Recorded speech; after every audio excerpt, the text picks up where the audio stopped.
Yo, what's happening, guys? This is the Don. I'm back with another video for y'all. In today's video, we have the Movement TNT. I thought it was a good timing to release this video with the Vanguard beta coming out and stuff like that. I don't know if you guys have been watching it, but the movement in that game looks very similar to Modern Warfare, which makes sense because they are running on the same engine. I know there's plenty of other videos out there that are going to describe in, way more detail than I'm going to go into in this one, like each of the movement patterns. So if you want to go check them out, feel free. But the point that I really wanted to stress in this video is that you don't have to have all these cracked out mechanics all the time, right? For example, you look at Aiden, he definitely has the best movement in the game. He has absolutely no wasted motion in his game. All of his movement is geared towards one sort of end result. If you watch his gunfights, everything that he's doing is very simple, but it's extremely precise. He's not hesitating. He's keeping his momentum rolling, and he's using these movement patterns to regenerate attack sprint, to give himself advantage peeking corners, basically to just manipulate his opponents into bad positions. The movement patterns in this game are very simple and easy to learn, and your job as a player is to figure out how to best use them to keep your momentum rolling in gunfights, to give yourself a slight advantage entering gunfights. And we're going to go over all of that in the video, and I'm going to put in some clips at the end to show you how sort of you can maybe creatively use these movement patterns together. But for now, let's hop into the private match. I'll see you over there. All right, guys, so here we are in the private match. There's just a few tips that I really want to go over. These movements, I just want to say, they're so easy. Like, the things in this game are really easy to learn. It's just about how you put them together and the right combinations of them to help you win gunfights. That's where it becomes harder, and that's what separates the really good players from everybody else. All right, so for starters, the first thing I want to talk about is definitely slide canceling. If you don't know how to slide cancel, you really should figure it out. Slide canceling is insanely easy. All you got to do is double press the crouch button and then press jump or stand up or whatever your button is for that. So for me, it's my back right paddle, which is coded to my X button on PlayStation. Here, so now you can see my controller. But literally all you got to do is that. It's one fluid motion, double tap stand, double tap stand. It's so automatic now because I practice it so much. I do this all the time. But slide canceling is good mainly for three things in my opinion. Cameraing is basically, I've gone over this in other videos, but the concept of cameraing is just like when you come around a corner, the person, it's basically peeker's advantage, right? So the person who's peeking the corner is going to have an advantage over the person who's, sitting on the other side holding the corner, just in terms of how fast they can see them. Obviously, if you don't know exactly where that person is, it's going to take you a while to find them. You might still lose the gunfight. But if you know like exactly where this other player is and you can use peeker's advantage, you're almost guaranteed to kill them even before they even really register that you're there. Because of the way the camera system works in Call of Duty, the harder you come around the corner, the better off you'll be. For example, if there's a guy standing on that crate by that little trailer right there, instead of walking around this corner with my gun pre-aimed, he's going to be able to shoot me before I can see him, right? He has right hand peek, right? So if he's standing over here, he can be extremely hidden on this thing, and just he'll literally see me coming around this corner if I'm walking before I even have him in frame of my camera, and I'll be dead.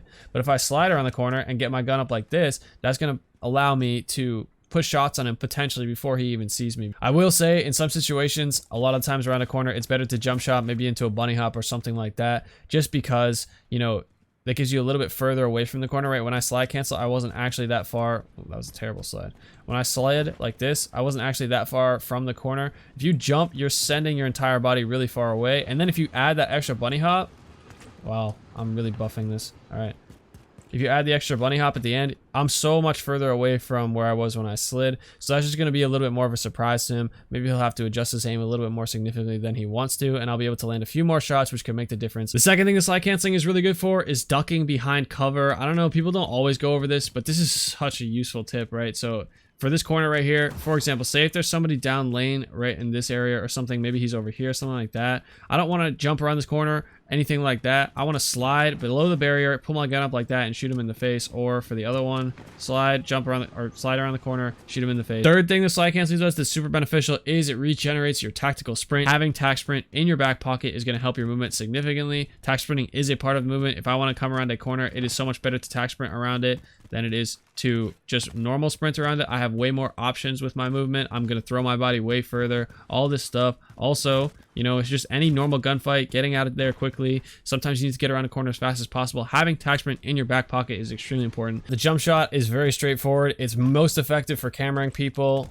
You can just shoot around corners and stuff like that. If you're at one point you're not there, another point you are there, they won't even see you coming. Jump shotting, in my opinion, is a little bit worse than drop shotting just because it substantially messes up your aim. One thing I will say is that if you're jump shotting mid-fight, like you come around a corner and you see somebody here and then you just jump like that, like the guy's already in your aim, you're already shooting at him, and then you just jump, that's going to substantially mess up your aim. I seriously think it's more effective just to try and have good aim, good recoil control, all that stuff. I often jump shot by accident, but I definitely try to avoid doing that. I think a lot of people do it all the time and they think it's good. I really am against that. The way I use jump shotting is almost always for cameraing, maybe bunny hopping a little bit to get my character around the corner further than the enemy expects, but that's about it. I'm really not a big sort of mid-fight jump shot person. Look at how much this is moving my reticle right now. Like, that's going so far up and down when I jump like that. I definitely don't think that that's something you need to do all the time. The bunny hop's not hard. You just jump, practice, get the timing right. I mean, obviously I don't do it right every single time, but you just basically, right as you're landing, jump again, and your character will continue to sort of slide to the left or wherever he's going to the right. Whatever way you jumped, he's going to continue to slide that direction. You see me drop shot all the time, bro. Honestly, like, you can drop shot into any gunfight, in my opinion. Like, there's not many times when jump shotting isn't effective. So one way to kill me is a drop shot, because I'm keeping my gun. I'm just going to try to laser you in the head as fast as possible. If you duck and avoid all my shots, yeah, you're probably going to kill me, because I'm just assuming that you're not going to do something good like that. Usually you're not playing against that good of players and people aren't drop shotting all the time. The drop shot is insanely powerful. The way that I learned, you know, not learned, but like really sort of built it into part of my game was I actually intentionally played claw for a while. So if you play claw on a normal controller, right? I'm playing claw now. I don't know if you can tell this, but basically, it's going to be really difficult for you to have like jump shots as part of your game. Even slide canceling is difficult just because you have to reach down and press that X button. What I ended up doing a lot of was drop shotting into my shots like that. You know, it just became sort of built into my gameplay, and that's definitely the way that I practiced it a lot. If you do that and you're on controller, it's just super helpful. Mouse and keyboard, it's a little bit different. It's not that hard to drop shot, you just tap Z. So I know you guys have seen all these tips before. The really main point of this video that I want to stress so much is that it's not about how much you do this stuff, it's about the timing of it and how you combine them, and that's what's going to really make you a better player. The best players are not doing this stuff all the time. They're mostly focused on centering, keeping their gun where it needs to be, and then the movement comes in to win a few gunfights. Give yourself the slight edge in a few gunfights. For example, say I'm trying to shoot somebody who's in the mid-map right there. I know he's over there. I'm not going to jump into this corner. That's not going to be, I don't want to do that. I also don't want to drop shot into this corner. That's terrible, right? What I'm going to do is slide my character and then pop up right here. This being said, I think it is really important to mention that the more you practice these motions, the more you know, sort of work into your muscle memory how to do each and every one of these things, the better you're going to be, just because you're going to be able to combine the motions very easily. One key thing that helps you combine stuff together is actually the stim. So if you're in the middle of a fight, right, and you find yourself kind of slowing down, like you get jump fatigue, and you know, sort of don't have your tac sprint anymore if you're not able to slide cancel enough. So if you're in the middle of a fight, you're shooting people, blah, blah, blah, you're shooting about all of this, you can tac sprint and then hit this thing, and your movement is now juiced back up again, and you're ready to fight once more. And I know, you know, I don't run restock or anything like that, and I usually don't run specialist, but sometimes it's worth it. You do have two stims. If you're in the middle of a fight and you feel yourself sort of falling behind the pace of the fight, there's multiple opponents that you're going at, you definitely want to throw that stim in there, and that will really help your movement. You'll be locked and loaded, ready to go again. Your character's fully charged up. But that's all for now. I'll leave you guys here. I hope you all enjoy the video and learn something, but for now, I'm out here, man. Peace. Enjoy the gameplay, y'all. Like, he didn't shoot or nothing. He just followed me.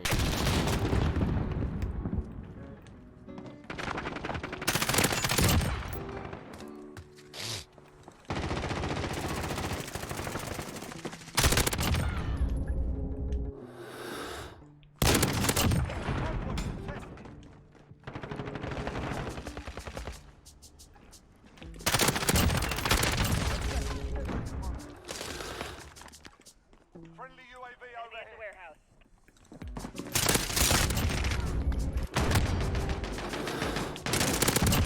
I'm so fucking good! Okay, get to the hard point.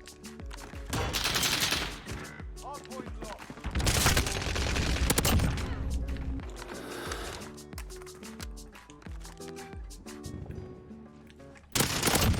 Hard point contested.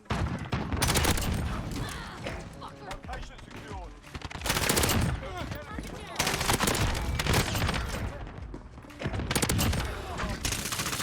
Taking the hard point.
That sucks.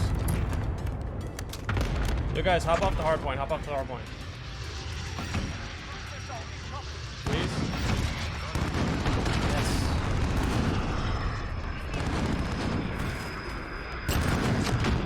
No. Off.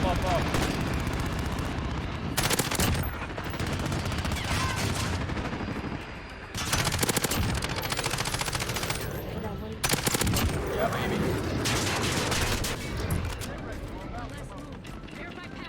GG's, guys.